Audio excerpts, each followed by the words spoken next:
Isu mengenai dugaan ijazah palsu yang menimpa Joko Widodo. Jokowi sebenarnya telah berhembus sejak masa awal pemerintahannya. Namun, setelah tidak menjabat Presiden RI, isu ini kembali mencuat, seakan menjadi bola panas yang sengaja dilempar ke tengah publik. Alih-alih panik atau membantah dengan keras, Jokowi justru menanggapi isu ini dengan strategi komunikasi yang amat cerdik. Pada satu kesempatan, Jokowi memperlihatkan ijazahnya kepada wartawan, namun tidak memperkenankan para jurnalis untuk memotretnya. Tindakan ini bukanlah kebetulan, melainkan manuver komunikasi politik yang disengaja. Dengan langkah ini, Jokowi seolah berkata, "Ini ijazah saya, tapi kalian tidak bisa menyimpannya, hanya melihatnya sebentar." Hasilnya, muncul berbagai interpretasi, spekulasi, bahkan perdebatan di ruang publik. Dan yang paling penting, nama Jokowi kembali memenuhi ruang-ruang pemberitaan dan media sosial.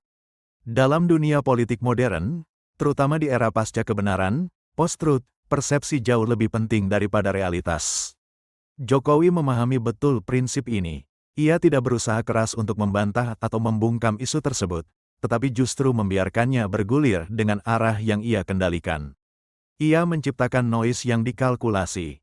Dengan memperlihatkan dokumen tanpa memperbolehkan dokumentasi, ia memberikan umpan kepada publik agar terus memperbincangkannya.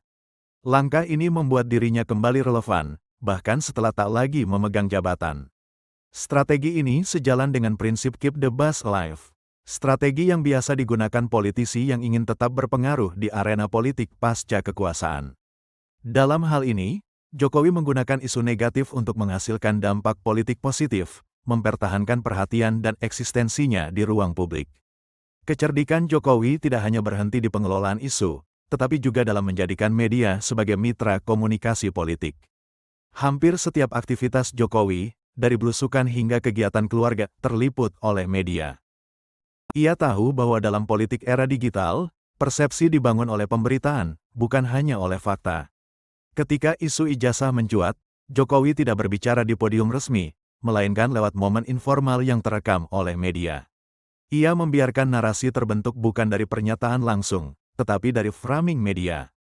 Ia sadar, narasi yang dibangun oleh pihak ketiga cenderung lebih dipercaya oleh publik daripada klaim sepihak.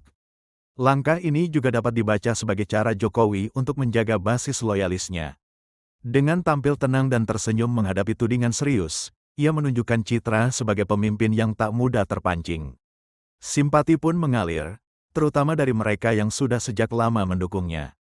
Narasi Jokowi difitnah atau presiden merakyat tetap difitnah menjadi bagian dari konstruksi emosi yang memperkuat ikatan politik antara Jokowi dan pendukungnya. Di sisi lain, pihak yang terus menggulirkan isu ini bisa saja dilihat publik sebagai terlalu bernafsu menyerang pribadi. Bukan substansi. Hal ini justru bisa berbalik menjadi bumerang politik bagi lawan-lawannya. Yang sedang dimainkan Jokowi bukan sekadar pembelaan atas nama baik, tetapi penciptaan memori politik. Ia ingin agar sejarah mencatat bahwa ia pernah difitnah, tetapi ia menghadapinya dengan elegan. Ia menciptakan kesan abadi sebagai sosok yang tetap tenang di tengah badai. Ini adalah bagian dari strategi naratif jangka panjang, yang tak hanya berlaku untuk pemilu 5 tahunan, tetapi untuk membentuk warisan politik, political legacy. Dalam konteks ini, Jokowi bukan hanya politisi, tapi juga seorang storyteller politik yang cerdik. Ia tahu kapan harus berbicara, dan kapan harus diam. Ia tahu bagaimana menciptakan tanda tanya yang lebih memikat daripada jawaban.